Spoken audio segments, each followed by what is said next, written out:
I'm Brittany Richards. I'm running for Cary Town Council District A. So the first question we have for you today is, what do you do in your free time? So I have 4 school-age children, so I suppose free time is what they are doing. So lots of youth athletics in my house. We right now this season have Town of Cary softball, Town of Cary baseball, NCFC soccer, and Town of Cary tennis. Oh my gosh. But when I get a little bit of my own free time, nature, a walk on our greenways. I love birding. I'm active with Wake Audubon Society. Awesome, yeah. So if I can get out, get in nature, see some wildlife, that fills my bucket. Well, I'm not surprised after seeing some of your things on your website. So, in your very little free time, Yes. what is your favorite thing about Cary then? Is it those programs or? Gosh, I say my family moved here 4 years ago from Central Florida. It's a very typical Cary story in that so many of us are transplants from somewhere else, and many of us left behind communities that weren't functioning as well for our families anymore and came very explicitly for Cary's quality of life. Wow, that's amazing. And we found it. I feel like this is the hometown we were always meant to have, and I plan on it being my hometown for the rest of my life. And so yes, it is having a thriving community here. We avail ourselves as a busy family of a lot of what the town has to offer. Parks and Rec play a big role in my family's life right now. So playgrounds, greenways, parks, summer camps, youth athletics. We just love being connected to a community, and all of those opportunities are avenues for that connection. Great. Well, having moved here specifically then, why do you want to run for town council? So that does inform my run. Again, I think my story is representative of a lot of people in Cary, that a lot of us had the privilege, the luxury of choosing Cary intentionally, and we've landed here, and almost universally I feel like my admiration for Cary is shared by everyone else who's had the good fortune to land here in life. And I say with all due respect to the folks we left behind in Central Florida, that was a community that for us had become crowded, congested, concrete, and I am running because I don't want that to be Cary's future. That it was a community that welcomed us with open arms and has so many robust services, has that sense of community and neighborhood that we want other families to be able to continue to enjoy for Cary's future. So when did you move here, Cary? So we moved here in 2021. So how, in your short time here, relatively short, Yes. how do you think you've impacted Cary as a resident? Sure. So, I knew moving to a new community that the way that I would feel grounded, that I would get to meet people of shared values, was drawing on my background and my experience. So I have a master's of public policy with a concentration in nonprofit management because I knew that was the sector that was closest to my heart. And so that is where I spent all of my professional working life, was in the nonprofit field. And so I knew that community, volunteer opportunities are a great way to tap into finding people that you have those shared values with. And I've also been a lifelong political volunteer, just behind the scenes, nothing glamorous. The election comes up and you have to knock the doors and you make the phone calls. I just always say, if you care about the outcome, you have to be invested in the process. And so I would make myself do that every election cycle. And so those were my avenues for feeling connected in Cary as well.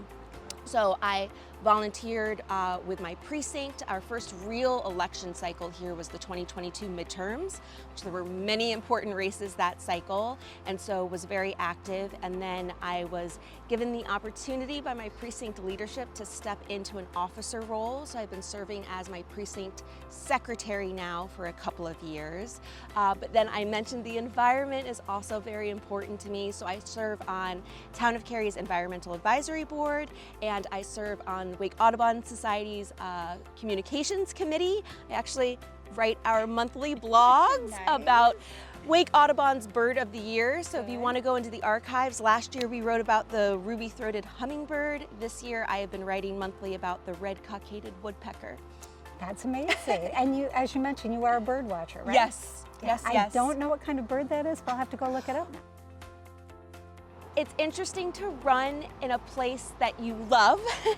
So in a lot of ways, it's not a campaign. My campaign, my platform is not inspired by what Cary needs to be doing much differently, so much as being mindful of what already makes us special, thriving, and being mindful of keeping it that way in a way that's inclusive for other families as well. And so my top 3 policy priorities are protecting our tree canopy and green spaces. Something that galvanized my run for office was speaking out against the proposed Lake Crabtree development out by the airport.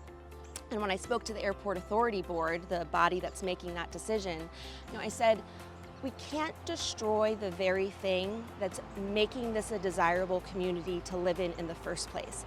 My family is a prime example. We chose to live here in part because Cary, the Triangle, offers so many opportunities to be in nature. It's very green, and we can't, in the pursuit of building, destroy that in the process. Right. So that is important. For Cary specifically, preserving our high quality town services. That growth is slowing for better or worse. That means that all of those new folks, my family included, that brought with them an influx of tax dollars, that is also slowing. So as budgets get tighter, it just means we're going to have to make some difficult decisions.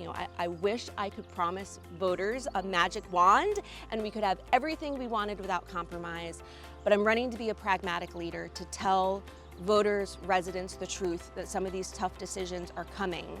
But for my family, preserving those town services that I think without knowing it, when we say quality of life, which can be a squishy term, I think we often are talking about our municipal services, all those things that I listed. But it's not just for what my family uses. I mentioned I'm a family of young children. We're using summer camps, parks and playgrounds. But we need to be mindful that we are also contributing for the services that other families use, even if it's not my family. So if it's senior centers, if it's fare-free Go Cary bus rides, that's what has made Cary such a desirable place to live, and we need to make sure that that exists for the future. And then the last part of my policy is prioritizing a range of housing options. And so That was going to be my next question. well, I can beat you to it.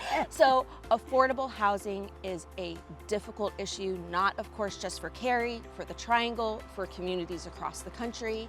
And so there are some tools that are already in the toolbox that Cary uses. And so some of those are tools that people might be more familiar with, like when a new apartment building is built, setting aside a certain number of units at a rent that is more attainable, more accessible for the average person. As someone with 4 children in Wake County's public schools, so very grateful for our public educators. If you are teaching my children, our children in Cary, you should be able to afford to live in Cary. The same for our police officers, our firefighters. But what I'm running on is not just using that one tool, but a slightly more creative vision when it comes to zoning decisions. And what I would love to see is building the type of housing that is going to meet the needs of people at specific stages of life. So a lot of times you hear families that were fortunate enough to have raised their children here say, but my young adults, they maybe went off to college, they can't afford to move back and live in Cary. If we were prioritizing building smaller square footage units, maybe it's studio apartments, that is a type of housing that is just going to be naturally more affordable and then more accessible for that young college graduate. At the other end of the spectrum, anyone who has looked for a first floor bedroom or a 1-story home knows that that is in short supply, and it just takes a little creativity, a little vision, or the priority to see that happen, to build 1-story cottages or bungalows that is going to then naturally be a type of housing where a senior could age in place. So it will be more affordable and more accessible.